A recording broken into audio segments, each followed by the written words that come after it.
Mahkota kemenangan. Tetapi Stefanus yang penuh dengan Roh Kudus menatap ke langit lalu melihat kemuliaan Allah dan Yesus berdiri di sebelah kanan Allah. Lalu katanya, "Sungguh, aku melihat langit terbuka dan Anak Manusia berdiri di sebelah kanan Allah." Kisah 7 ayat 55-56. Sahabat Iktus yang dikasihi Tuhan, hidup bagaikan sebuah pertandingan, dilewati dengan perjuangan hingga mencapai garis akhir. Apa yang menjadi pengharapan tertinggi di akhir hidup kita nanti? Mendapat mahkota kemenangan menjadi kerinduan tertinggi kita sebagai orang yang percaya kepada Tuhan Yesus. Inilah tujuan akhir yang seharusnya menjadi fokus hidup kita dan kita perjuangkan sepanjang waktu hidup yang dipercayakan Tuhan untuk kita jalani. Stefanus berasal dari kata Stefanos yang artinya mahkota kemenangan. Adalah satu dari ketujuh orang yang dipilih oleh para rasul untuk mengenani pelayanan diakonia pada jemaat mula-mula. Stefanus terpilih karena ia memenuhi kriteria yang ditentukan, pasal 6 ayat 3, yaitu terkenal baik, penuh roh dan hikmat. Kisah 6 sampai kisah 8 menunjukkan bahwa Stefanus adalah orang yang mempersembahkan hidupnya hanya untuk Tuhan. Mari kita meneladani pribadi Stefanus, sang mahkota kemenangan. 1. Pribadi yang dipenuhi roh. Kisah 6 ayat 3, 5, 8, dan 10. Kata dipenuhi memiliki arti dikuasai atau dikendalikan. Stefanus adalah pribadi yang hidupnya dikuasai, dikendalikan oleh Roh Kudus. Hidup dipenuhi roh diawali dengan tindakan seorang menerima Tuhan Yesus sebagai Tuhan dan Juru Selamat pribadi. Efesus 1 ayat 13. Hubungan pribadi yang intim dengan Tuhan menjadikan seseorang senantiasa hidup dipenuhi roh. Buah kehidupan yang dipenuhi roh adalah ia penuh iman, karunia dan kuasa, mengadakan tanda dan mujizat, juga penuh hikmat dan pengetahuan, serta terkenal baik. 2. Pribadi yang memiliki pemahaman Alkitabiah. Kisah 6 ayat 10, 7 ayat 1 sampai 53. Stefanus memiliki hikmat yang menyebabkan orang Yahudi tidak dapat melawannya. Ia sanggup menjelaskan dengan baik sejarah Israel dari zaman Abraham sampai Tuhan Yesus. Ayat 10. Ia memiliki pemahaman yang benar atas imannya. Ia adalah pribadi yang mengerti Taurat Tuhan, sekaligus memiliki pengenalan yang benar terhadap Yesus Kristus. Ia tetap berani menyatakan pengajaran yang benar di hadapan mahkamah agama yang memiliki pemahaman yang berbeda. 3. Pribadi yang sedia dipakai Tuhan secara lebih luas. Pasal 6 ayat 1 sampai 15.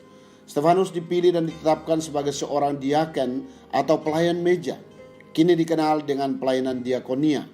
Sedangkan tugas pemberitaan firman dilakukan oleh para rasul. Namun Stefanus menyampaikan kebenaran firman Tuhan di hadapan banyak orang. Pasal 7. Penyampaian firman Tuhan oleh seorang biasa seperti Stefanus bukanlah hal biasa pada masa itu. Tuhan memakai Stefanus dengan luar biasa.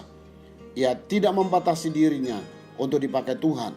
Stefanus sedia dipakai lebih luas oleh Tuhan dengan cara Tuhan. 4. Pribadi yang visioner. Pasal 7 ayat 55 sampai 56. Stefanus adalah orang yang mampu melihat apa yang tidak dilihat oleh orang lain. Ada beberapa hal yang Stefanus lihat.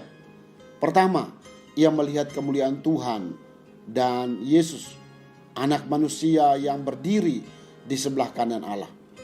Kedua hal ini sesungguhnya merupakan penyataan dari Allah bahwa Dialah Allah yang benar dan Yesus adalah benar-benar Mesias bagi bangsa Israel.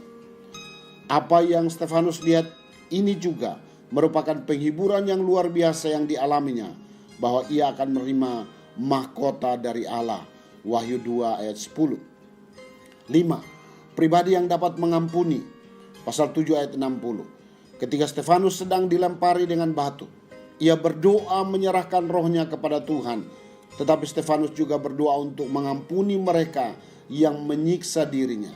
Perhatikan bahwa dengan suara nyaring, ini menunjukkan kesungguhan Stefanus. Ia tidak membiarkan hidupnya sedikit pun dikendalikan oleh kebencian. Tuhan memampukan Stefanus untuk bisa mengampuni orang lain. 6. Pribadi yang setia sampai akhir. Pasal 7 ayat 60. Stefanus mengakhiri kehidupannya bersama dengan Tuhan. Ia tetap setia walaupun ada banyak tantangan dalam hidupnya. Inilah yang Tuhan inginkan dalam kehidupan kita. Tetap setia sampai akhir hidup kita. Mengapa Stefanus sanggup bahkan di tengah tantangan yang berat? Karena ia telah melihat kemuliaan Tuhan, bahwa ia akan menerima mahkota kemenangan. Sahabat Iktus, inilah ciri seorang yang hidup hanya untuk Tuhan, yakni hidup dipenuhi roh, tetapi juga memiliki pemahaman Alkitabiah. Banyak orang yang hanya menekankan salah satu dari kedua poin penting ini. Namun Alkitab dengan jelas mengajar kita untuk mengalami kehidupan yang dipenuhi roh melalui tanda, mujizat, karunia rohani, atau hal-hal lain yang sifatnya supranatural dalam perjalanan mengikut Tuhan, dengan tetap mempelajari firman Tuhan dan memahami doktrin Kristiani secara Alkitabiah. Allah bisa memakai saya sebagai alatnya. Ia tidak mencari seorang yang mampu, tetapi siapa saja yang mau dipakainya. Allah pun ingin saya menggunakan semua potensi yang ada pada saya baginya, dengan tidak membatasi diri, tetapi membuka diri untuk sedia dipakai Tuhan secara lebih luas. Saya harus menyerahkan hidup saya sepenuhnya kepada Tuhan dan tidak mau dikendalikan oleh apapun selain dari visi Tuhan. Saya sedia mengampuni dan tetap setia mengikut Tuhan sampai mati. Sahabat Iktus yang dikasihi Tuhan, seperti Stefanus, sudahkah saya diperbaharui dalam Kristus? Apakah hidup saya dikendalikan oleh firman Tuhan atau sesuatu yang lain seperti kepentingan diri atau kebencian? Apakah hidup saya terfokus kepada mahkota kemenangan yang kelak saya terima dalam kekekalan? Tuhan Yesus, saya telah mengalami kelahiran baru. Saya rindu terus belajar firman Tuhan, bukan sekedar mengisi pengetahuan saya, tapi agar saya mampu menjalani hidup ini dengan mengalami kuasa firman-Mu dari hari ke hari. Saya memiliki kemampuan yang terbatas, tapi saya mau dipakai Tuhan lebih luas lagi untuk menyampaikan firman Tuhan kepada banyak orang di sekitar saya. Ya Yesus, hidup ini singkat, dan kiranya saya menjalaninya hanya dengan mata yang tertuju kepadamu. Mahkota kemenangan adalah satu-satunya tujuan hidup saya, hingga akhirnya orang lain dapat melihat kemuliaan Allah melalui kesaksian hidup saya. Amin. Mahkota kemenangan hanya tersedia bagi orang yang setia sampai akhir. Kristuslah